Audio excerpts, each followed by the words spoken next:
सत्यवान और सावित्री की कहानी क्या है। भद्र देश के एक राजा थे जिनका नाम अश्वपति था। उनकी कोई संतान न थी। उन्होंने संतान की प्राप्ति के लिए मंत्रोच्चारण के साथ प्रतिदिन 1,00,000 आहुतियां दी। 18 वर्षों तक ये क्रम जारी रहा। इसके बाद सावित्री देवी ने प्रकट होकर वर दिया कि राजन, तुझे एक तेजस्वी कन्या पैदा होगी। सावित्री देवी की कृपा से जन्म लेने के कारण से कन्या का नाम सावित्री रखा गया। कन्या बड़ी होकर बेहद रूपवान हुई। योग्य वर न मिलने की वजह से सावित्री के पिता दुखी थे। उन्होंने कन्या को स्वयं वर तलाशने भेजा। सावित्री तपोवन में भटकने लगी। वहां साल्व देश के राजा द्युमत्सेन रहते थे, क्योंकि उनका राज्य किसी ने छीन लिया था। उनके पुत्र सत्यवान को देखकर सावित्री ने पति के रूप में उनका वरण किया।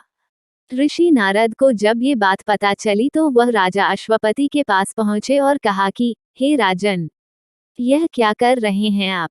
सत्यवान गुणवान है, धर्मात्मा है और बलवान भी हैं, पर उसकी आयु बहुत छोटी है, वह अल्पायु हैं।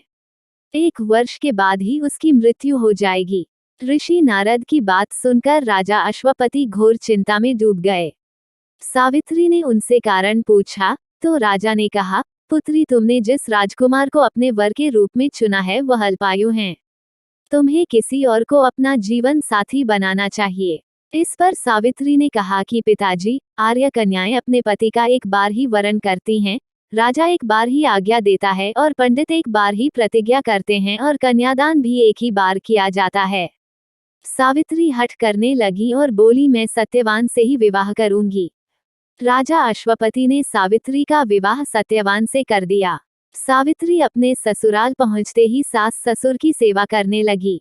समय बीतता चला गया। नारद मुनि ने सावित्री को पहले ही सत्यवान की मृत्यु के दिन के बारे में बता दिया था।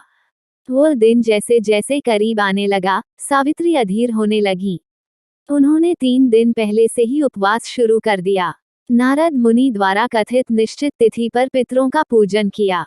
हर दिन की तरह सत्यवान उस दिन भी लकड़ी काटने जंगल चले गए, साथ में सावित्री भी गईं। जंगल में पहुंचकर सत्यवान लकड़ी काटने के लिए एक पेड़ पर चढ़ गए। तभी उसके सिर में तेज दर्द होने लगा। दर्द से व्याकुल सत्यवान पेड़ से नीचे उतर गए। सावित्री अपना भविष्य समझ गईं। सत्यवान के सिर को गोद में रखकर सावित्री सत्यवान का सिर सहलाने लगी। तभी वहां यमराज आते दिखे। यमराज अपने साथ सत्यवान को ले जाने लगे। सावित्री भी उनके पीछे पीछे चल पड़ी। यमराज ने सावित्री को समझाने की कोशिश की कि यही विधि का विधान है, लेकिन सावित्री नहीं मानी। सावित्री की निष्ठा और पतिपरायणता को देखकर यमराज ने सावित्री से कहा कि हे देवी, तुम धन्य हो, तुम मुझसे कोई भी वरदान मांगो। सावित्री ने कहा कि मेरे सास ससुर वनवासी और अंधे हैं, उन्हें आप दिव्य ज्योति प्रदान करें।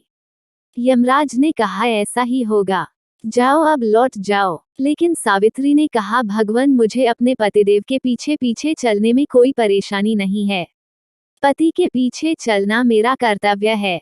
ये सुनकर उन्होंने फिर से उसे एक और वर मांगने के लिए कहा। सावित्री बोली, हमारे ससुर का राज्य छिन गया है, उसे पुनः वापस दिला दें। यमराज ने सावित्री को यह वरदान भी दे दिया और कहा, अब तुम लौट जाओ।